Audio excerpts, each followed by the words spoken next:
then let's start. For those of you who have been here before, you know what we're doing next. If you are new, grab your remote, have your thumb on that play button, but do not hit it, because we are going to do that at the same time on the count of 3. Ready? 1, 2, 3. Oh, these are interesting, Lalas. Was that Kirk with a briefcase? Kirk look-alike. Look at that neck bow. Yeah, that dress is beautiful. That dress. So Can't handle how much I love that dress. Wait a second, what is she doing? So what do you think? She's Just like right the register. she's going in. Is she just getting up the nerve to go in there again? Yeah, she's going in. Yeah. And the socks too. Those boots do not go with that dress. I always love watching Miss Patty and Babette in the background.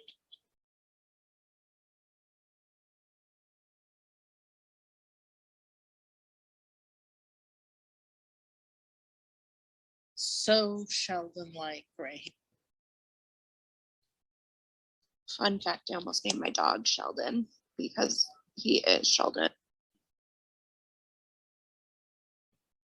Kendra, who's on the beanbags, her dog's named Sheldon.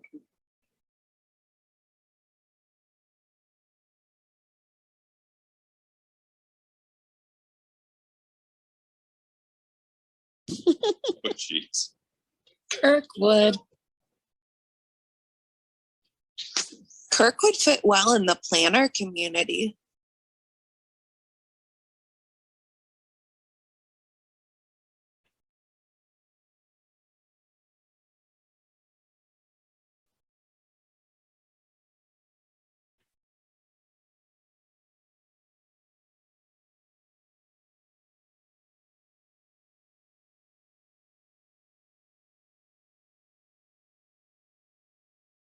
So awkward.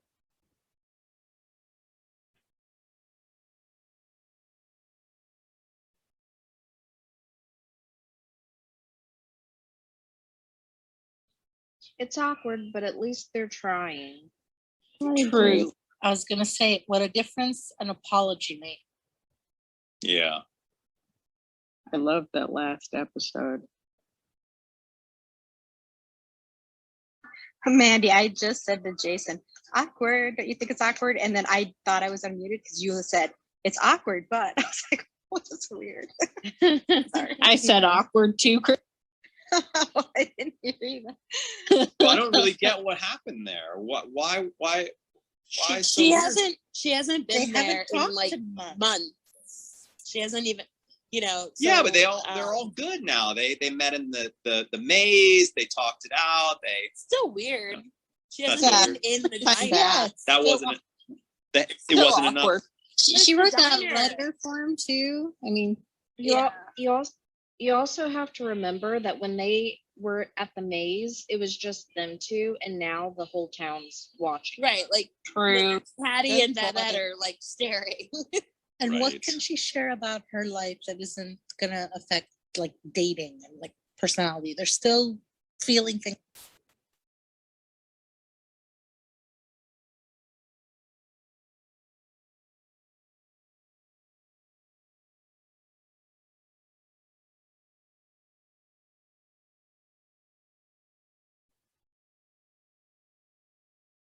I just realized what this episode is. I love this.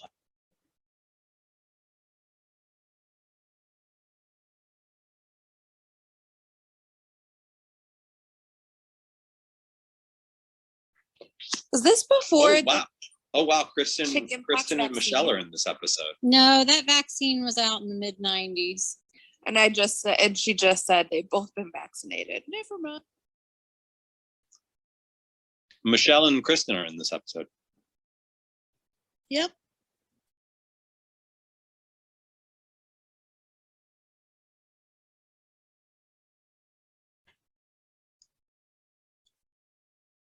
Oh, that's Yeah, I really love Jackson. that. I relate to Jackson in this because I've never had the chicken pox either. I haven't either, but I had the vaccine when I was like little. I had the chicken pox when I was 6. Yeah, I was 5. I You was can still get it with the kindergarten. vaccines, just not so bad. And then if you have the vaccine again as an adult, it's not so bad. One of my sisters got it and brought it home, and me and my 5 sisters all ended up having it at the same time. Oh my goodness. I got it first, and my mom made me and my brother share everything in hopes that he would get it right away. And he got it 3 weeks after I finished, and she was so mad. My mom Oh. tried that with my brother when he had it, and I still didn't catch the chicken pox. It was Some parents crazy. actually had like chicken pox parties. Like if their kid got chicken pox, they would have parties so all the other little kids could get it at the same time. Whoa. I mean, look at that. Look at that vegetation. Look at that Connecticut street.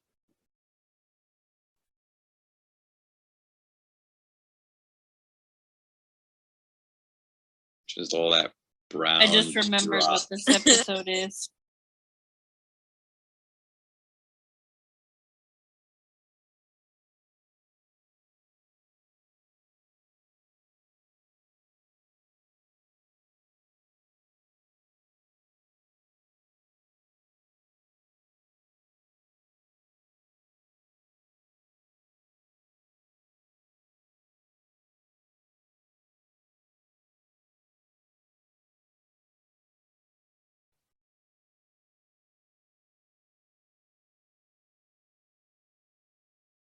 Who said that the other night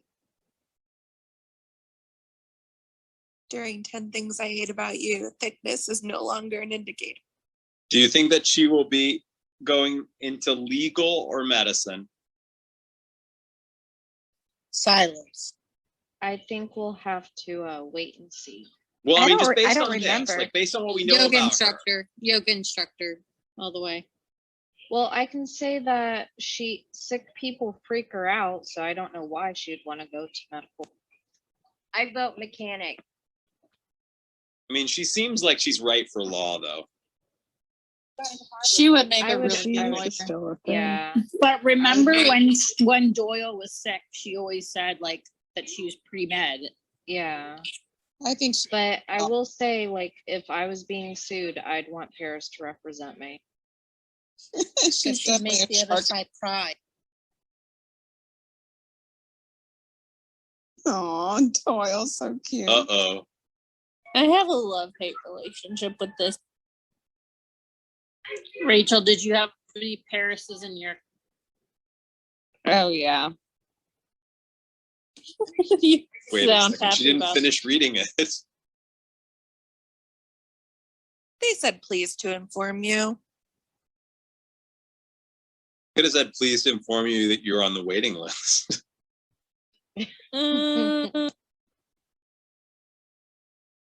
I've been on waiting list. It doesn't say please to inform you. I was thinking It says thank you for your application. At this moment, we are full up, but we have added you to our. it's like a acceptance and rejection. This is so funny. Yeah, just keep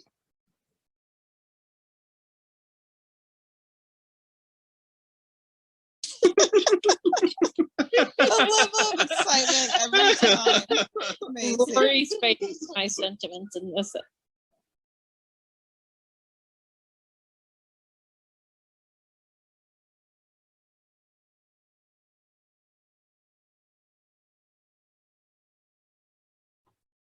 It's a lot of grad schools to apply to,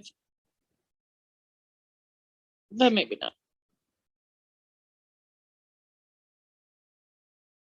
I love that even though she's been accepted to all these, she's like letting Rory still go and like open them for. Oh yeah, I love that she waited for Rory.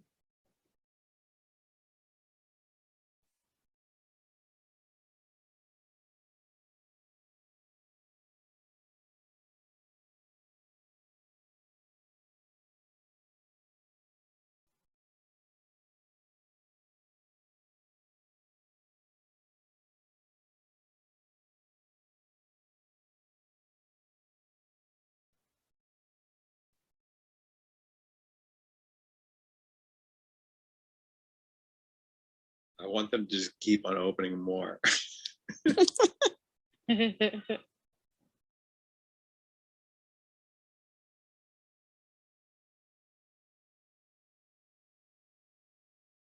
Obviously, I'm vastly talented.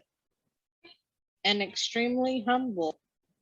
I mean, Well, she's not she's- wrong. Well, she's gotten better at interviewing This is now. so fun. What is she drinking? Water. It's like the top half is red. Probably the label, because they probably had to do something to avoid like a name brand. Oh, you're probably right. I thought it was like half Gatorade or something. This is so ridiculous. It's just a bottle. I know, but it's great. It's so perfect for Paris, though. Yeah, it's very fair.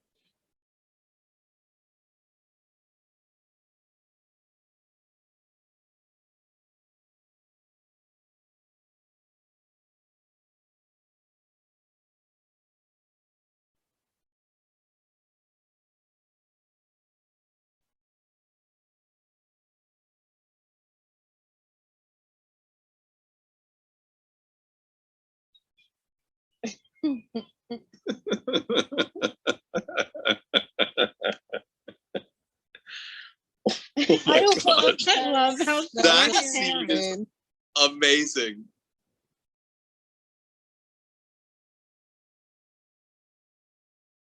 That would have been me though, as Paris, like freaking out with so many options. I just need somebody to tell me what to do.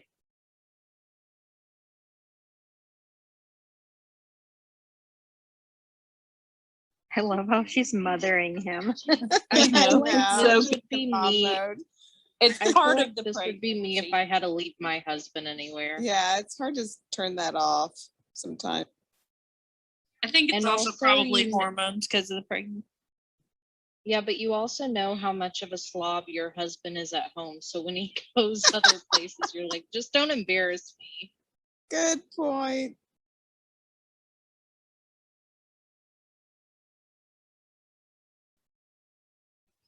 Are you a slob, John? A what? A A slob. slob, A slob? not a sloth. Would Babsy have Slob. to give you the mothering speech that Jackson just got from Sookie if she dropped you off at somebody's house? I mean, no. No. Maybe we should have Babsy I mean, my- come my up and office she is an can tell us absolute- her thoughts. My office is an absolute disaster zone right now, but that's just because I haven't really had a chance to give it a good cleaning. But no, I'm typically pretty good. Nikki, I it's thought the same adorable that thing. Suki packed him a lunch. I don't think we can take John's word. We'd have to hear it from Babs. Yeah, I don't know if I trust him. I do have an issue with leaving socks everywhere, like just That's- everywhere. So does my husband. Mine too. That's my daughter. I was gonna mean, say there's a I'm pair the of socks. guilty one there. There are a pair of socks like about 3 feet away from me right now, just from I don't know when. Yeah, our Roomba always gets a hold of Lily's socks, and I'm like, Roomba's eating your socks again. My husband does that, and then he wonders why, like, he loses socks. Like it's some big mystery.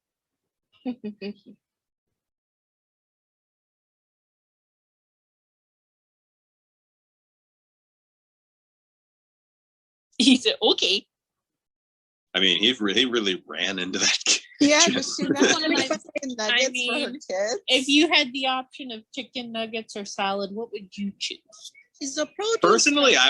I'm a salad guy. As long as there's like a really good cheese on there, like a feta, you know, or Ooh, something. true. I'm a real big salad person, more so than chicken nuggets, personally. He I was just put really chicken nice nuggets about on the cooking. salad. Y'all eat salads like every. I also am not really a big chicken nugget person. I'm more of an actual chicken person. Every once in a while, I might indulge in something kind of chicken nuggety, I guess. But for the most part, no. I Loving love her just seeing puffy him for shoulders. riding the bike. This is my favorite image of her ever. Yes. Mine too. Iconic. She's very vintagey in this episode. It's really great with the basket and the whole thing. Like, it's so ridiculous that it's so fun. It's like quite the shoulders on that. The poofy sleeve. Oh yes.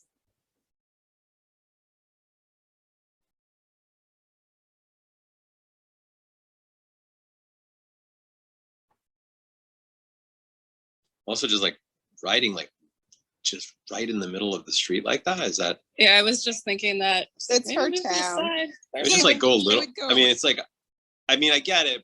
Bikers do in many places have like that right, but maybe just a little closer to the side. They couldn't Especially properly since shoot it if she's she not, was like- on the side of the road, John. Yeah, that's true. But she's not on a biker's type bike, so yeah, she should definitely be closer to it. Yeah, it's a wide enough road if it were real life, but it's not. Is she still on Stars Hollow? Like, this does not look I familiar. think so. I think the end's just a little bit out, like Yeah, she's outside. going On to the, work, and that's not directly in Stars Hollow. on the outskirts of it. Well, I think it is because when Taylor tried to change all the street names, that was one of them that had to be changed. So it had to be in Stars Hollow for him to be able to.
That's the whole genre of vintage cars. How can he be against? It's Michelle.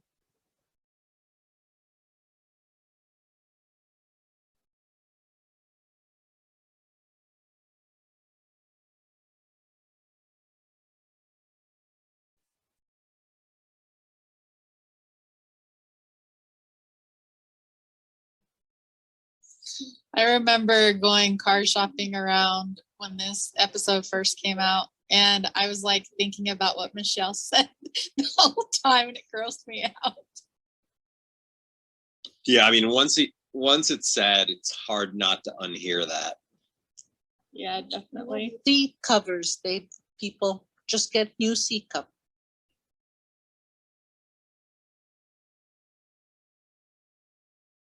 Kind of made me nostalgic because new cars don't come with CD players anymore. No, that's true. Now that's just a little plug for you to plug your phone in. I have When a did CD they stop putting those in my in? 2020 Oh, what kind of car? Yeah, Toyota mine Sienna. also has a CD player. a minivan though, Ours so is- maybe that's why. Our 20, Ours is 2019 and it's a Nissan Rogue and it has heating. my 2020 electric car does not. And I love driving my 14-year-old CRV because of its 6-disc changer. Oh, that was the best.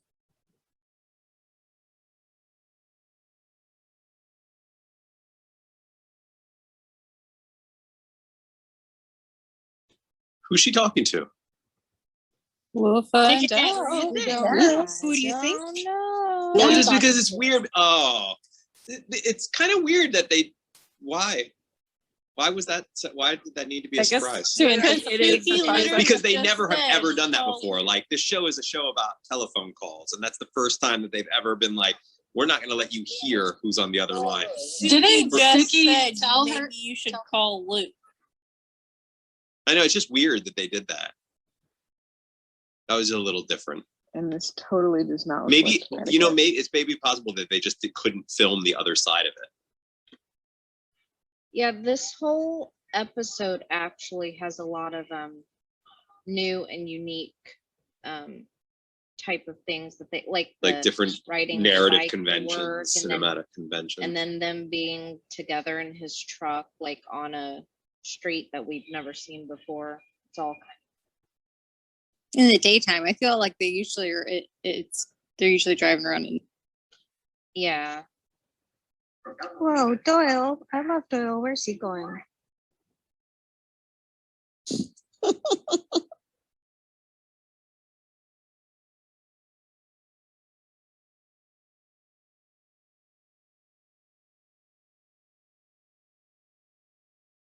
I love him so much.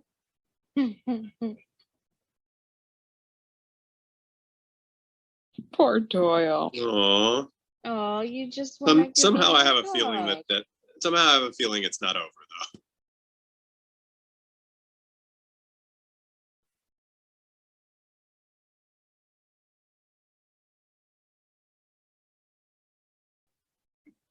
I noticed this season we've really let go on all of the high security on the door. That's exactly what I was about to I say. noticed that. She just opened one lock. I hadn't noticed. Well, that. in the other episode where they were doing yoga in the morning and Parrish just says like, come in, the door's Oh, open. yeah, that's right. I don't know why I've never even put that together. That's true. And we don't know what happened to the doo-wop group downstairs.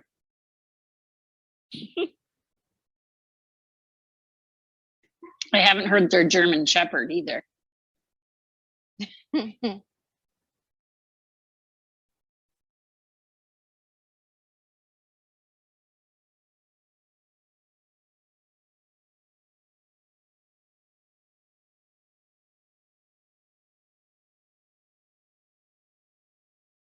Reversal of fortune here from when they were applying for colleges. Rory got all the acceptance. Yeah, that's what I was thinking too. I think I'd rather have Paris as my lawyer than my doctor. Oh, absolutely. Agree with that.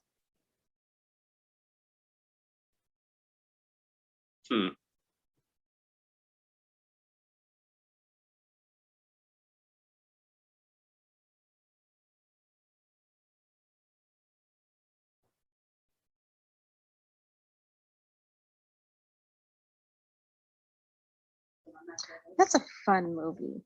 I like that movie. I haven't seen that one What is yet. that movie, Blades of Glory? It's with Will figure Ferrell, skating. right? Yeah, Oh, it's the Will figure skating Ferrell one. and, Oh no! What? and the- Napoleon Oh, yeah, Dynamite. Napoleon Dynamite. Yeah, This I haven't is seen that bad. one yet. But What I- just happened? Oh my god! Oh my goodness! Oh my god! Yeah, it's Oh. pretty terrible.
I think that's like the most emotionally grounded scene with those two characters I that was we've seen. I was just thinking the same. It almost feels, to be honest with you, kind of like it feels like a little bit of like a closing on the on their story, or on a story with those two. Well, it's true. Their scenes are usually much more comedic. It's like watching the Cramdens or the Mertzes or somebody.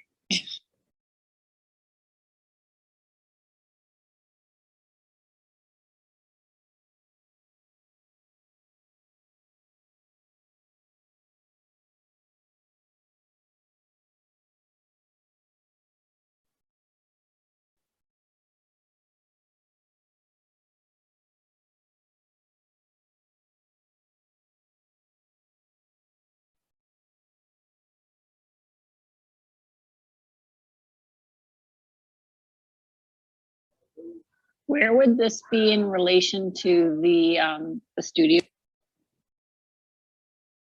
To be honest with you, I mean, this is nowhere.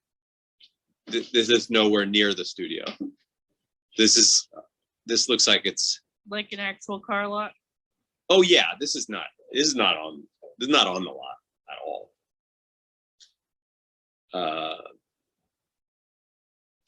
Just somewhere there in Burbank, I'm guessing. There's also not a lot of camera angles. Like they don't shoot from all different angles, so I feel like they probably were trying to rush through this. It's an odd location for the show.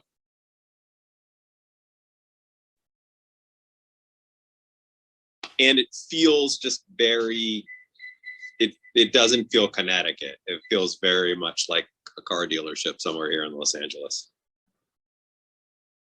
They look Jackson like that here looks too, small and Minnesota, like too. a kid there.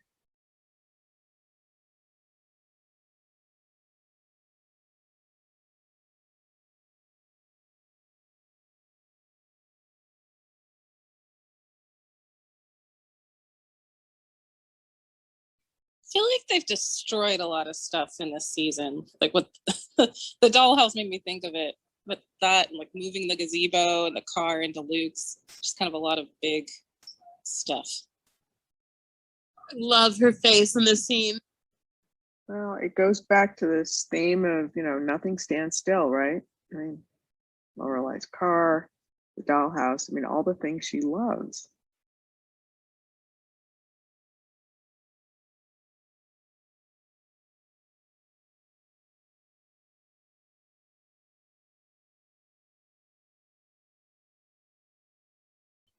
The feeling about the car has nothing to do with the feeling about the car.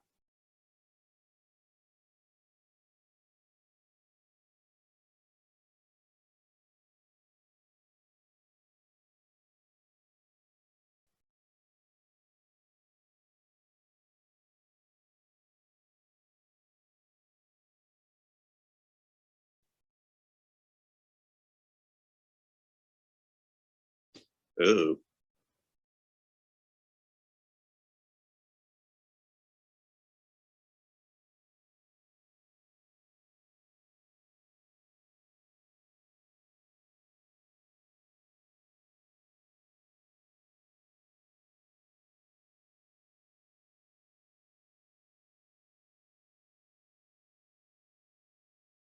Less awkward.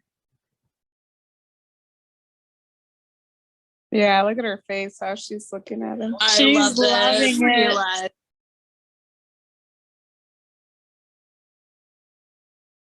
Why are you so?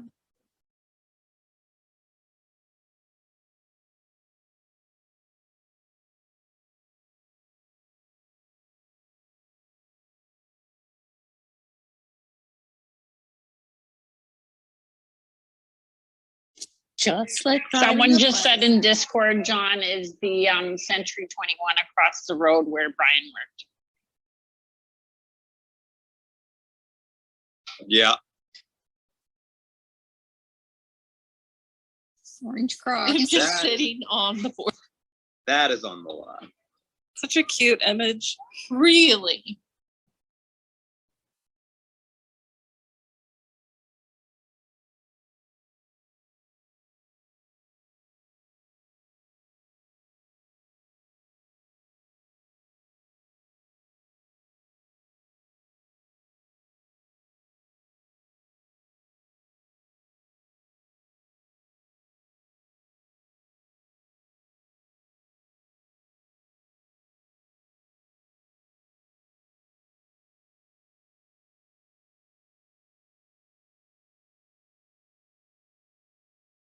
I love Suki's hair in this episode. Yeah, me too.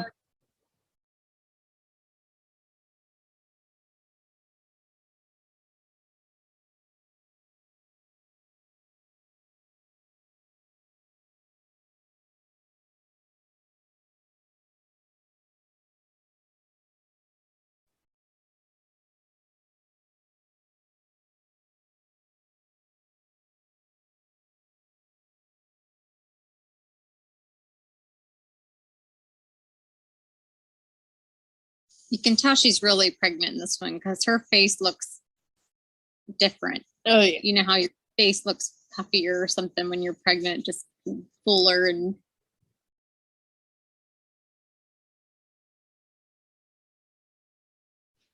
Did they write that in because she was pregnant? I think so. Well, I don't know. Yeah, Maybe they yeah, had planned they on it, did. but she is actually pregnant in this one. I think it probably would have been harder to hide. They don't do a ton of close-up shots in this show. Yeah, that's true.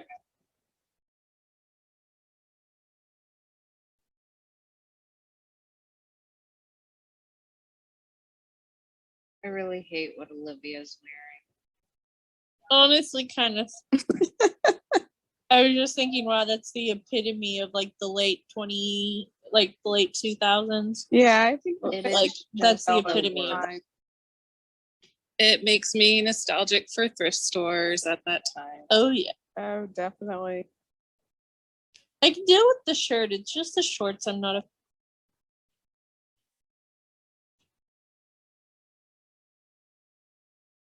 I'm getting major Jessica Jones vibe that she's going to be in New York, and that's where Jessica Jones. That's fun. I hadn't made that connection. Didn't she do that right after, or did she do Don't Mess with the Bee in a B and Apartment 20 came first. Okay, I wonder. Which is in New York. Well, they did the But it's nods kind of to. like, Wait, she like the she foundational she story. she Mrs. Doyle. Yep. Yeah. Yeah. He's And like was in Val. Veronica Mars too.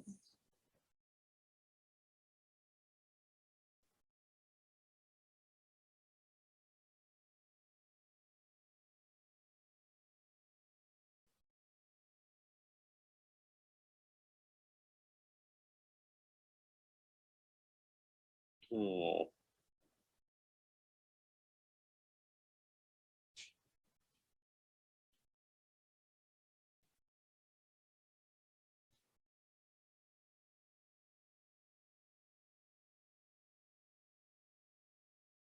There's the Paris arc coming to full.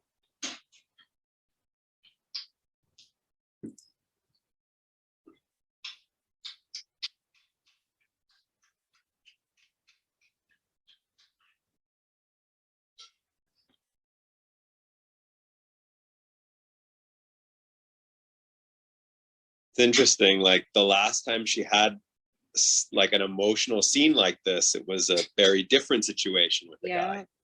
It was like the opposite, right? It was like, Yeah. this is like all about how powerful it is to that her love for him. Yeah, now she got into all those schools, and before she didn't get into any of the schools Exactly. she It's wanted. like it's like a mirror of that, like, but just the opposite of it. Yeah. It's cool. Full circle moment.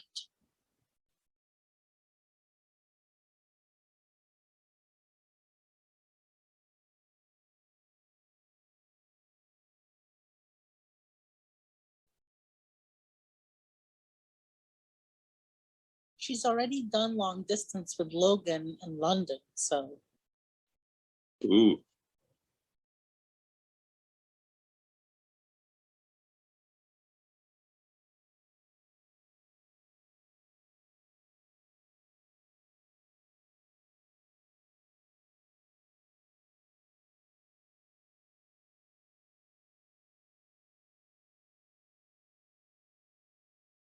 Ooh.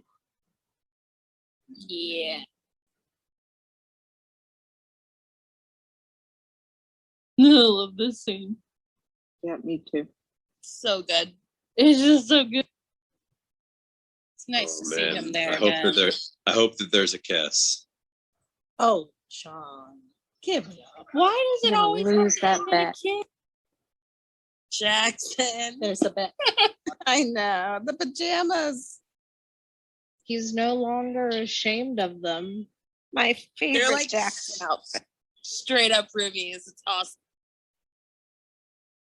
Yeah, it's a really fun dynamic. Ooh, cheesy garlic nuts. That This sounds look on Luke's so Chicken good. nugget appetizer. Cheesy garlic nuts. Nuts. Nuts. Oh, It's those nuts! like I was like, what? no, it's you know, at an Italian restaurant, those like little bread things that are just like they look like little knots and they're just greasy beyond words, but so delicious. I've never seen those. Oh, they are really good. And I like that Luke borrowed Kirk's computer. As far as I know, I don't think we have anything like that here. I'm in Utah. Yeah, it has to be a real Italian restaurant. Domino's has them too, though. They do? Oh yeah, they have garlic, cinnamon, and I forget what the other one, cheesy. But an Italian restaurant makes them best. This scene is so good. I It's love just so good. Luke. I love.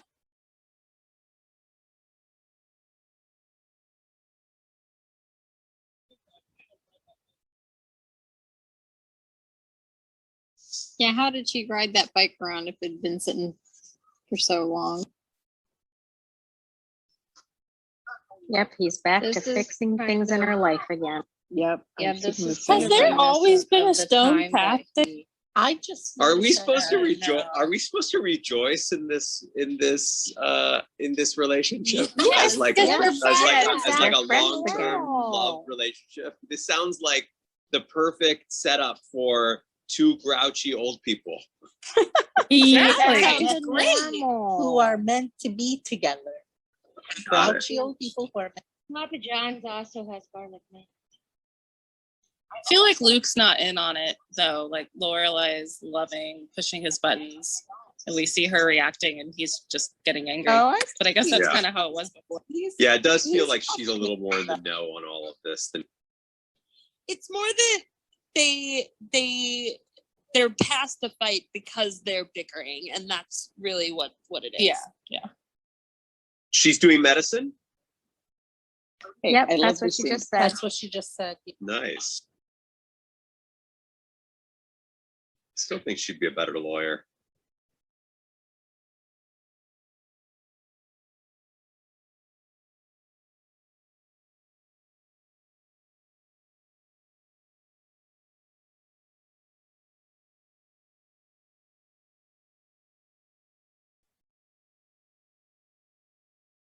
My best friend went to I love this.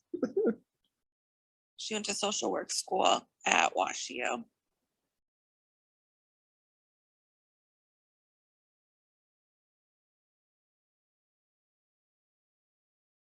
It's just so sweet. So And sweet. that's why I love Doyle. Ooh, that look from Paris. I know, so supportive.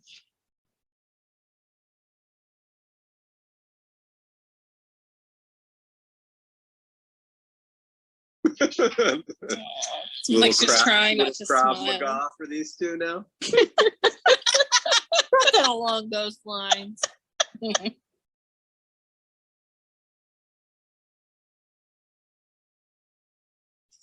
That letter The opener lucky is just letter.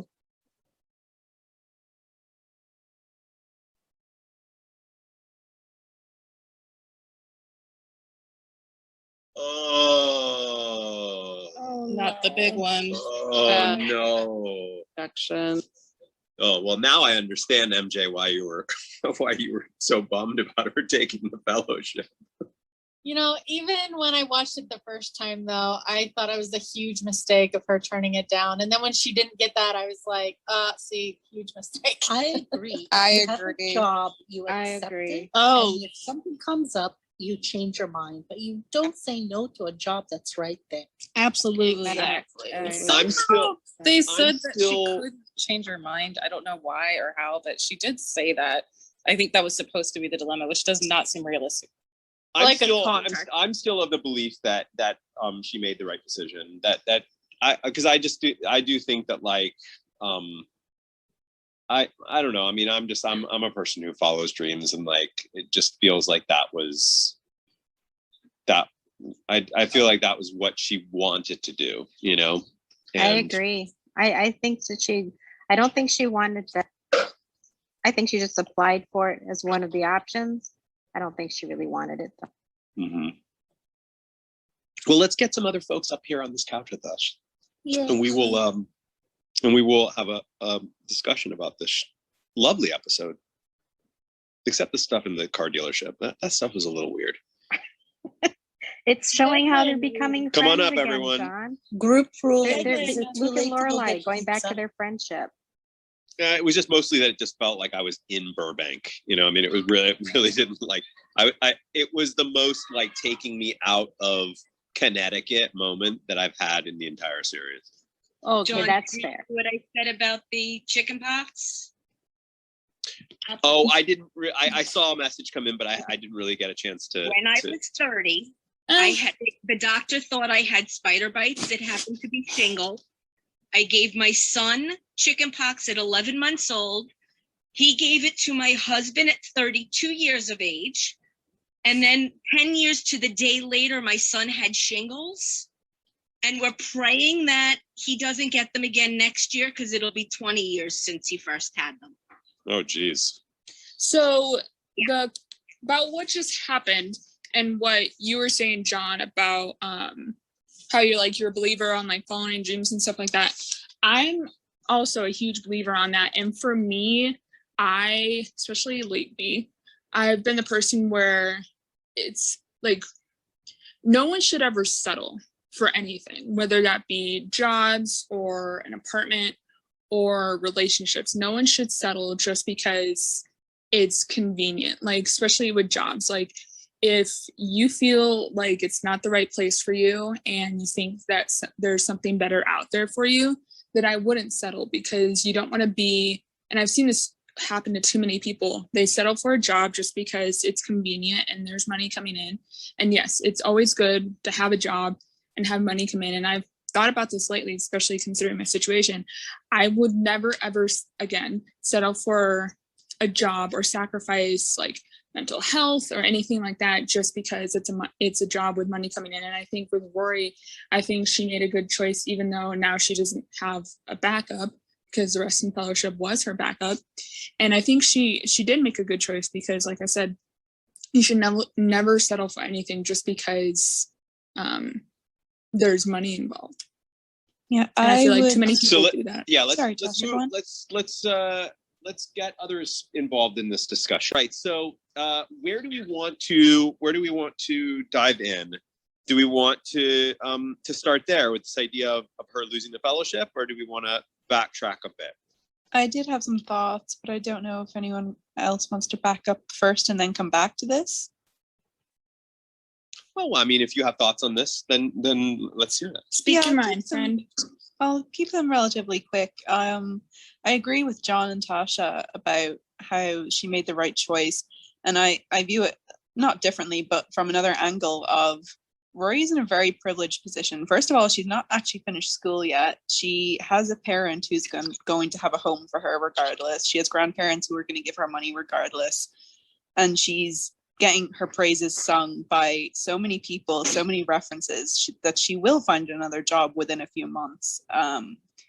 So I don't think it's this very dire situation. Like, obviously this is what she wanted, and I'm bummed for her that she didn't get it. Yeah. But I don't think she's going to starve or die because she didn't take that one other job. She's going to get another offer somewhere. Yeah, I mean, and the opposite of that is going into a position that you don't really love, and those are just like, that's, you don't like, that's like time spent doing something that you are not completely fulfilled by. And I think that's also a shame. Oh yeah, 100%. I do think that it's very interesting what a flip-flop this episode is from the episode when she gets into all of the universities, because it's really, and I guess it there is a little bit about it that it feels like, wow, they really played with a lot of the same things, but I don't really see it as regurgitation, right? Like the same episode, if my memory serves me, the same episode where she receives tons of envelopes in the mail is the same one where Paris gets rejected and has that really heartbreaking emotional scene on the staircase about, having sex with Jamie and it not really meaning anything and where's her life going, all that stuff. And then Rory is the golden child who gets a ton of envelopes. And here it's the opposite, right? Paris gets a ton of envelopes. This time the emotional scene is about how much she cares about somebody and how strong the relationship seems to be and her fear that it could get in the way. And then Rory gets the heartbreaking, you didn't get it, which is, I think it's interesting. It's very interesting flip-flop. Yeah. That's true, but Paris did care about Jamie back then. I don't think that the sex meant nothing to her. She just was nervous that, she had that. Well, I mean, I'd have to go back. It sort of felt to me like the sex was just this thing that she it was this thing that she felt was needed to be done because that was the time that it needed to be done. And it didn't feel like it was something that, but maybe in Paris's own way, it was sort of special. But I thought that the comedy there was that she just was like, yes, no, we had sex. That's what you're supposed to do when you're in a relationship. And that's true. This is my favorite Doyle scene, though. He's just so sweet, and the way he so says, sweet. He's like, where he's just like, for Paris, she doesn't think that you can have both. That's really the issue, is that you're not supposed to have both. You're supposed to do one thing and then the other. Exactly. And you're supposed to get yourself in order, your career in order, and then have time for fun stuff like boyfriends and stuff like that. But she's learning that sometimes those two things can happen concurrently, and it's very confusing for her. It was interesting. It was a very quiet episode tonight. Wasn't as boisterous. There was a lot of focus on this episode, and I think that it was because I think there were just a lot of really, really, really nice scenes. Yeah, there were characters. Emotional scenes. Mm-hmm. A lot more grounded. I was gonna say too. I feel like Paris still acted out in this episode. When she breaks up with Doyle, but I feel like it shows a lot of personal growth because we're seeing the flip side of that, like you're talking about, John. It's because she's so in love with someone and she's been able to have this adult relationship where she truly loves someone, and I think that's just really cool to see how she's grown. Definitely. And he's definitely back in the revival. I mean, I'm pretty sure I remember him from red carpet and all of that. I can't say 100% sure that I did, but I'm pretty sure that I remember seeing him around and maybe even feeling like I kind of remember seeing him in the context of. So I mean, my hope is that they're still together, that they're still married and stuff. I mean, if they got married, maybe they didn't even get married, but I hope they're still together. I think that they are. That's my gut. My gut tells me that they're still together. We'll see. But maybe I'm wrong. All right, so let's chit chat about let's talk really quickly, because I know that the Lorelai and Luke stuff is probably the biggest part of the episode, and I would rather kind of hold on to all of that stuff for a little later in our discussion. Suki and let's Jackson. talk about Suki and Jackson. I was actually getting the feeling that maybe he was going to admit how he never really quite got to admitting how awful it was that he did what the awful aspect of what he did was. Agreed. It was more just like, I'm sorry I lied to you. Like, well, a little bit more than that. We need a little more than that from you, buddy. Yeah. Yeah, and he was clearly expecting her to have forgiven him by now. But oh, I mean, I like the fact that this wasn't kind of tied up in a bow. Yeah. Yeah, but I think for him too, it's almost like, I mean, he kind of does want to be forgiven and kind of just move past it, because I think for him, his point of view is, okay, well, baby's here, we have the 2 kids, like we're in this together. Yes, this wasn't right, but kind of let's just get over it and move on. And because what's the alternative? She's not divorcing him. She's not. So I think he just wants her to just let go of it. I'm not saying it's right or wrong, but I think that was his perspective of just kind of why still be mad when we're in this together, and it's just kind of putting a damper on this pregnancy and our life right now. Should she divorce him? No, I don't think she No. should. I think it's something that, that they could work through. I don't know. My husband had to have 2 vasectomies because the first one didn't take. And I don't know how I would have felt if I would have had the 3rd child. I don't think I would have divorced him, but I could see where Jackson's coming from, because it's once you're married and you're committed, it's kind of, you go through tough times. And I think part of it is a lot of, yeah, this is really bad and we're going to work on our marriage, but we're also know that we're a team and we're going to move on from this. So let's just do what we need to do. And I also think that from a writing perspective, because this storyline I don't believe was planned, because Melissa McCarthy, was actually pregnant in real life.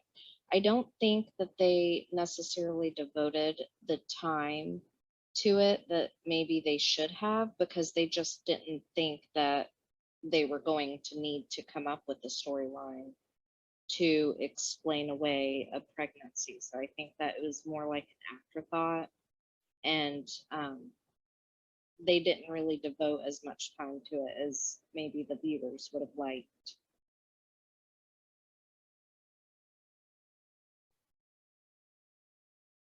Yeah. Yeah. It just, it might have at least, if it had been acknowledged a little bit more for what it was, there might have been some, I don't know. Hey, let's come back to the story. The story. Yeah. I love though Jackson with Lorelai. I think that's so nice. So I came up with this term. It's called best friend in law, because like it's the person your best friend marries. And I love the dynamic between Lorelai and Jackson. They're just pals. I love that. Yes, they're fun to watch. She's like, I'm gonna make chicken nuggets, and she gets some pizza, and it's all the stuff he can't have at home. It's like he's at a sleepover with his grandmother or something. Yeah. I'm curious. What was everybody's I'm curious about this whole dollhouse thing. What was the meaning there, and then what was the interpretation of like, why did they do that? I guess from like a writing perspective, other than it being the reason why Suki and Jackson have the big talk, which could have been done in so many other ways. Like there's so many different ways that they could do it. Why the dollhouse? What was the dollhouse? What was it representative? The breaking of it, the representative of? Like, was there something there that I wasn't seeing? And I also am curious about Lorelai's reaction when she finds out about it. It's like, oh, okay, oh, wow. Like, I don't know. Does anybody have any insight for me on that? On Lorelai's reaction, I always just thought it was the reason that, like, to get Suki and Jackson to that conversation. I think Julie had a really good. It just seems like such a thin way. It seems like such a thin way to get that particular conversation, especially given the fact that it has nothing to do with them. It's a device that object was put into the series for Lorelai. It's a hugely symbolic thing for her story and whatnot, and for it to be used as a way to get two completely different characters with a different, whole narrative arc for it to be used for theirs seems a little odd. Am I the only one who feels that way? Agree. Here's how I always saw it, and I feel like this is the same with the car shopping. Every car that she sat in just didn't feel right.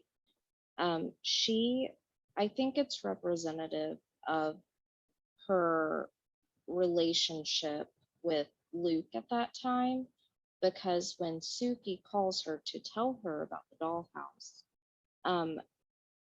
like nothing is the same between Lorelai and Luke.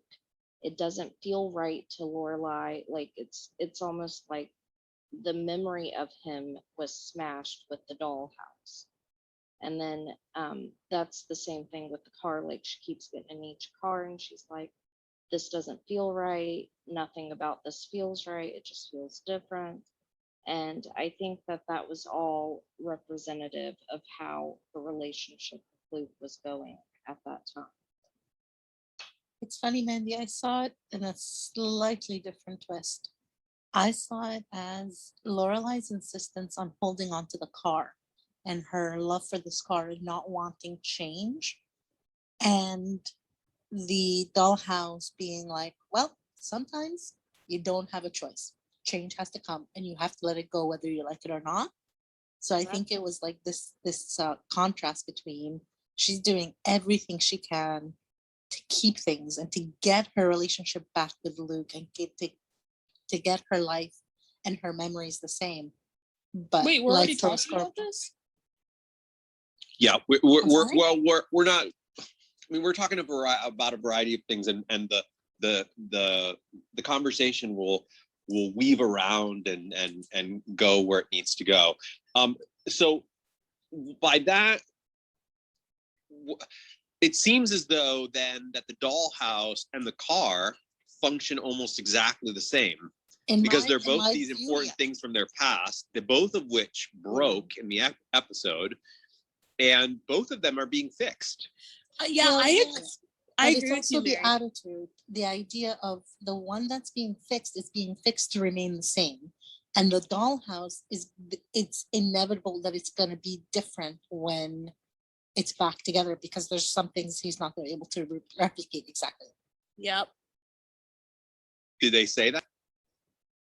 Well, when she asked how bad it is, she goes, in pieces in a box you really don't want to look. Like it's that. Yeah, but they did make the restoration person out to be like, oh, this person's really good at restoring dollhouses. So in my mind, the restoration of the dollhouse will probably be, similar to the restoration of the car, which also, by the way, is not going to be exactly the same car she had before. It's going to be mostly the same. And so because she gets really excited by the idea that the car is going to be back, but it's not going to be the exact same car. There's going to be lots of things that will be different about it, right? The same thing with the dollhouse. Aren't they just taking out the motor? Yeah, they're just taking taking out out the engine from the new one and putting it in our old one. So it's still Yeah, I know, but I mean, still, it will drive different. It will have a different feel to it. I mean, you got a new engine in a car that can completely transform the car. It will feel different when it drives. You'll put your foot on the. I mean, you drive a new car, like a new engine in a second. So I feel like what she doesn't realize there is that when you repair something, it's because that's also what's happening here with their relationship. It's going through this like repair stage, and what will come out on the other side of it? Will it be the same? Will it be like the dollhouse when the dollhouse returns? Will it be the same? Even if the restoring guy is like incredible and he can get every little detail as close as possible, will it be exactly the same? No, probably not. And the same thing with the car. Like the car might look the same, but it's going to drive differently. It's going to have there's going to be some differences. And I think that's the same for their relationship. I think that their relationship is going through repair mode right now, but what's going to come out on the other side is not going to be exactly what they had before. Hunter was flashing. Hunter? Yeah, I mean, I agree with what everyone's saying. I kind of saw it as like the engines being replaced, and the engine's kind of like the brain and the heart of the cars. And so, in relation to Luke and Lorelai's relationship, their heart and their brains it's the same car, and it would be kind of the same relationship, but the heart is different and maybe better than it was before because the other one was obviously broken. And I also kind of saw it as a symbol of Rory growing up, because this house represented Lorelai's childhood, and this whole time she's been saying that she's not ready for Rory to grow up. But you kind of have to she has to let go of Rory being a child and growing up now. I love that. That's really cool. I didn't see that. That's interesting. That's really interesting.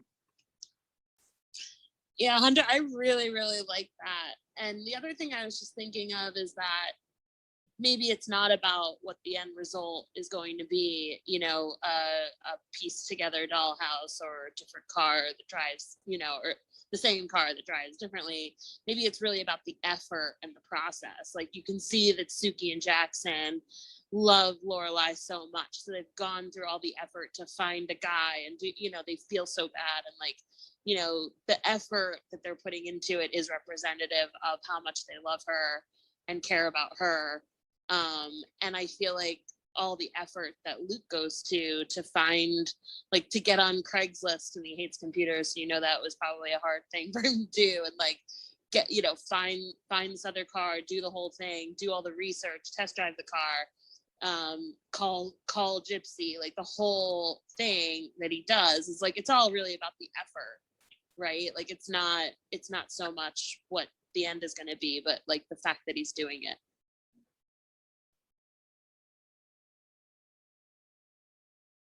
Definitely. Yeah, I love that.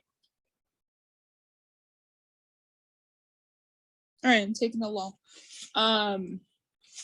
With what happened at the dealership, I think, John, you were kind of making comments about like what was happening and how it was weird and how it was awkward and stuff like that. And I think like I was talking to a couple people about this, and I was saying how and Lorelai actually said this right after when she got back to the house. I found it really refreshing and really cute, because if you remember in the beginning of the episode how awkward it was, and how they mentioned weather, which in the 11 years that they've been friends, regardless of their fights, they've never, not once, mentioned like weather as like a conversation starter. And so that was awkward. But I think like once Luke kind of gave his 2 cents about it, and they finally let that wall down and just started bickering, I thought it was very refreshing, very cute. And as you saw Lorelai's face, where she's like, she's loving this, and she's loving that Luke's getting frustrated. And so I kind of feel like I was going back to how they were. And I mean, not necessarily meaning that like, oh, we're gonna get back together, but like they're like back to at least fighting with each other in the way that is not like a bummer. It's like play fighting. Like they're friendly fighting. Oh yeah. Luke may not think so, but Lorelai's relishing it. Reveling. Well, I don't know. Have we talked about Paris and Doyle yet? Are we going to talk about them before you go? Oh, I'd love to talk about them. We can. I felt like we kind of started there, didn't we? Or no? About their breakup? No, we talked a little bit more about just the flop of of those 2 episodes. Yeah. I mean, if we're still talking about No, I Jackson, would love to talk about that. I thought that we had, but no, let's keep talking about it. I just meant It's about, a great part of the storyline. I just meant about how she broke up with Doyle, and then he comes back and he demands that he's not breaking up with her, and that he's going to follow her around the country. I couldn't remember if we talked about that when we were talking about the reversal of between Rory and Paris. I don't think we have yet. I absolutely love that part. It's awesome. It's really, really. I love Doyle. I mean, he's just a fun character, and I like how he tells her, "I'm older, and this is what I want," kind of thing. And so I was just kind of wondering what you thought about that, because were you the one that was saying that you thought that they would split up? Or was that maybe that was No, I think Ron. that they're gonna. Maybe that was Ron that told me that. I think they're probably gonna get married, and probably gonna be. I mean, if we had another season of the show, I'm pretty convinced that they would probably have a wedding, the two of them. If we had like, another season, that would be a fun wedding, right? We've had so many different types of weddings during the series, and I mean, I would love to see Paris get married. I think that's why she freaks out though, because she not only is this her boyfriend, but this is someone she could see spending the rest of her life with. And I think when for her, it was kind of like, would that even be possible at all? And then she thought, well, maybe when I'm 30 and I have my career settled. And then now she's 22 and figuring out life and all these crossroads, and she's got this guy that she loves and who's all into her, and she's probably going to marry him. I mean, it's pretty overwhelming to add that on top of just all of her career decision. And let's face it, Paris is kind of hard to love, I mean, I just love the part where Doyle says to her, "I love you, Paris Geller. You're the most exciting, infuriating woman I've ever known." I mean, that's just, yeah. I love that he matches her aggression. Like, you know what I mean? He's like, she's always the one in charge. She's always the one calling the shots, and he just matches it, and that's what's disarming, and that's what works. It's really interesting that works for them, because he's never done that before, and it's very entertaining. Their relationship reminds me a little bit of that P.T. Anderson movie, Punch Drunk Love. You know that movie? I know that movie. Oh, saw it so long ago. Yeah, I was trying to remember. Got Adam Sandler in it. Yeah. Oh, yeah. Okay. If you don't know it, then it doesn't. It's just been a long time. I was trying to remember what you're comparing it to, but I can't. I don't remember enough to talk about that movie, I suppose. Sorry. you think about it though, when we first meet Doyle, he's editor of the Yale Daily News, and he's all, barking commands at everyone and self-important and all of this. And then we see this other side of him when he's in this relationship with Paris. And in some ways, in that respect, he's kind of come full circle now. He comes in and he tells her, this is how it's going to be. Yeah. And also that's kind of for Paris, that's also kind of a big moment as well, because she's not somebody who can accept somebody telling her how it's going to be. No. And that's also a part of her own character arc over this series, is that she's also learning, and that she's been, for this whole series, she's sort of been painted as this character who only cares about herself and her own goals and ambitions, and that's it. And here at the end, she breaks down at the thought that she has this conflicting, this conflict with that full personality trait, which is that this person I really care about so much that they're the first. It's like the first time that I don't know very clearly how I feel about one thing.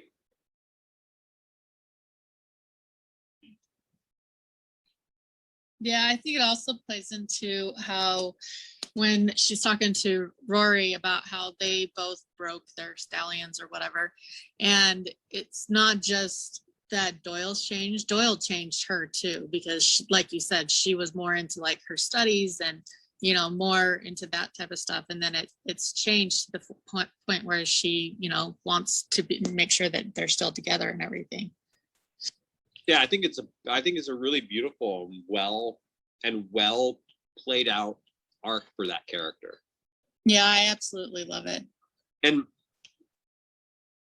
when that's why it's like it's going to be fun to watch those early episodes again now with all this information, knowing where they go. You know, having all that like sort of future knowledge of who they become, because it's just night and day from who she was in the beginning. Yeah, and it's the other thing is this is a relationship of equals, and you never really see her. Did you having say that equals before. or eagles? Equals? Oh, equals. Relationship of equals. Sorry, I had a cough drop. I thought I heard eagles. I mean, honestly, eagles could work too. Eagles or Was that a Grace and or Frankie reference? beagles.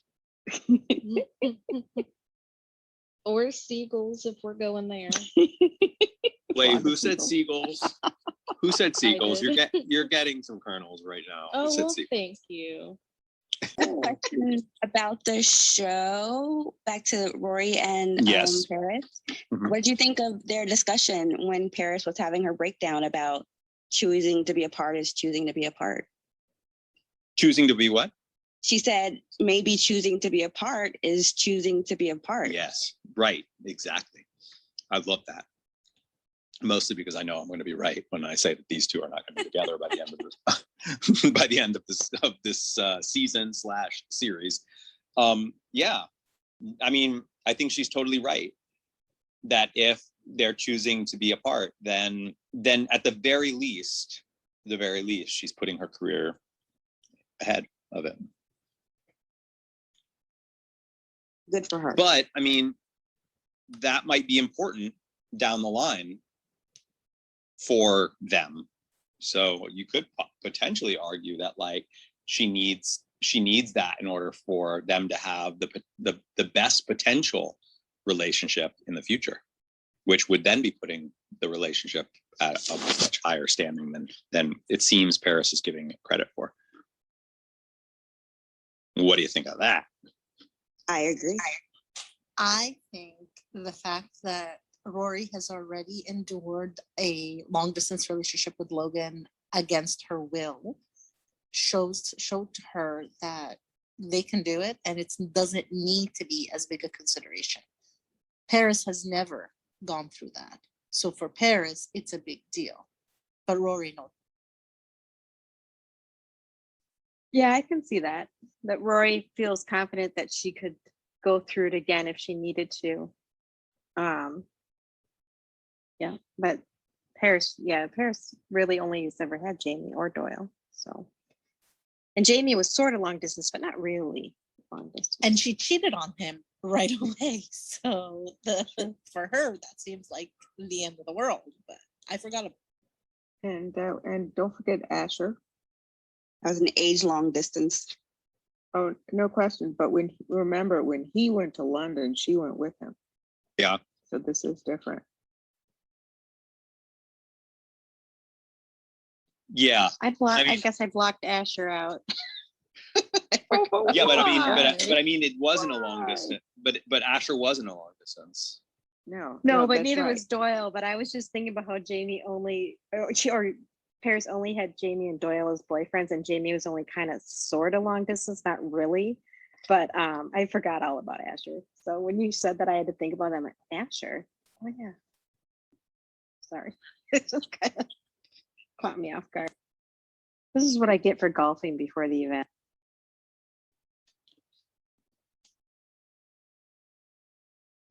Anybody have any other thoughts on that? Have we talked enough about Lorelai and Luke? What do you think about her thinking that them fighting is a good sign? That she enjoys fighting with Luke, or she just means that they're friends again, and that makes. I don't know. I happy? mean, this is sort of one of the things that I said during the episode, where I was like, "Gosh, I mean, is this what we're supposed to take away as like the ideal relationship? Is like two crabby old people like yelling at each other about like the things that they're doing wrong."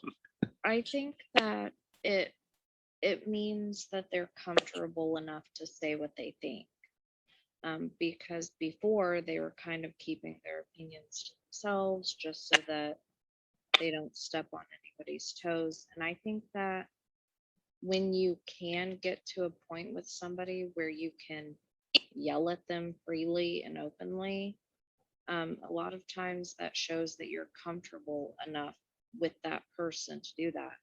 like there are lots of people that I don't really express my true feelings or opinions to because I'm just not comfortable with those people in that way. And I know that some people don't take it the right way if you do. So I only really do that with the people I'm truly comfortable with. And I think that's what it boils down to most, is that when they began to bicker and yell at each other, it showed that they were once again comfortable enough with each other to do those things. Carol, I know that you wanted to flash, though. I will only just say that makes sense, but isn't the opposite or the flip side of that this idea that like that if people have a penchant for arguing, that there's something also sort of a little unhealthy there as well, that like, oh yeah, it's great that they feel so free to do so, but should they be doing so as often as they do? I don't know. Carol. I agree. Okay. Yeah, I was just thinking it's not so much that they were arguing. It seemed more like the banter that they used to have before they even started dating. So it was like they were back to their true base of their friendship. You know, just they could banter and be honest with each other and not be awkwardly having the conversations like talking about the weather and not feeling comfortable talking to. Yeah, I get that. And that seems to be the heart of what Mandy was saying. I just question whether like the just constant annoyance and also like needling, you know, whether that, I don't know. I also get I always have a sense that when somebody in the middle of a really intense discussion jumps up from the beanbags onto the couch, that they might have something to say. Would that be correct, Krista? Do you have something you want to say? Yeah, I was just gonna say that it's not, to me, it doesn't feel like arguing. It just feels like banter. Like I forgot who was just speaking, but that's basically what I was thinking, that they're not really arguing or they're not annoyed. Well, Luke seemed kind of annoyed, but that's just kind of their thing, and it always has been their thing. So I just feel like, yeah, I didn't. That's actually like one of my favorite scenes of the whole season 7. So, right. I mean, I liked the scene as well. I just felt like he was really annoyed, like genuinely annoyed, and she was having fun, like pushing his buttons. She always Sometimes does. Pushing buttons is fun, though. I mean, it can be very fun, yes. And I get how don't think we these need to two are explain feeling that. more like friends again. You know, I just question how is that really truly like the sign of a healthy long-term relationship? Maybe it is. Maybe like the idea of like two old people constantly bickering and arguing, that there is something sweet and charming about that. I don't know. I'm just throwing out Well, there. it Hunter, is. It is the sign of a long-term relationship for them, because they've been doing that since day one, and they've been friends for, you know, how many years? Like that's just always been, you know, that's their comfort zone, is, you know, she's incorrigible and he's grumpy, and like, you know, like that's their whole thing. So I feel like it's more, they're most comfortable there, and that's just how it's always been, no matter their romantic status. That is the most long-standing dynamic that they have, and so it's probably the strongest one. I agree. Yeah.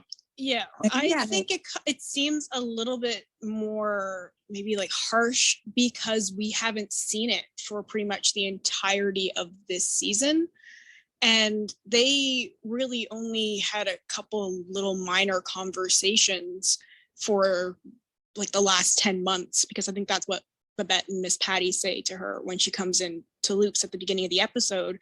So they kind of need to get into their groove again. And this is just sort of them figuring it out, which is similar to how they behaved before, but maybe they are just a little bit more biting than we are accustomed to their banter being. Yeah, at least for these last two seasons, because well, they haven't really been having anything this season. And then last season, it was like the honeymoon phase of them being together. And then April, which took all of his attention away. So we really haven't seen really this since before they kissed. Like really in this, to this degree, we haven't really seen it. It reminds me a little bit of that scene in the restaurant when he's talking to her right before he like kind of tells her that he's all in and all that, where he talks about the first time that he ever met her and how annoyed he was, with the, like, her coming in and the horoscope about like, give this annoying woman coffee and she will go away. And I guess that is sort of that dynamic, I guess, is sort of what we get early on in the series that has us all so hoping that these two will get together because it feels like chemistry and all of that. And then they do get together, and then that starts to go away, actually. It starts to, like, just that banter starts to go away. So we're feeling something that we haven't felt in a very long time. And the last time we felt it, we were in this mindset of wanting them to get together. So I can see how then, like, Krista, for you, that would make this moment feel the most like, that's nice, it's back. I don't know, maybe that's not how you felt exactly, but the fact that you think that it's your favorite scene seems to suggest that it's because it feels good to get that back again. Yeah, it feels like old school Gilmore Girls. Krista, I'm totally with you. Yeah. Yeah, I like I said, I really liked scene 2. I don't know if I would say I liked it for those reasons, but I get it. Cool. Hunter.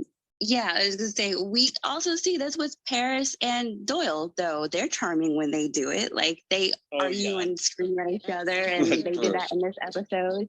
And then even when they were getting back together, they were like arguing on the way to the bedroom. So, like, that's kind of what that's true. That's part of the comedy of the series. Yeah, you're right. Okay. But if you think about it, it's a popular trope in a lot of movies and shows, because a lot of romantic stories start with two people meeting who just absolutely cannot stand each other, and they just don't get along at all, and then by the end of the movie they're in love. Yeah. So I think that it happens quite often, the starting out as arguing. Well, if you like that trope, you should definitely watch Ted Lasso, because there's a lot of it in that. I'm actually going to head out now. I will, of course, be back tomorrow. I will be co-hosting an episode tomorrow with my friend Sean.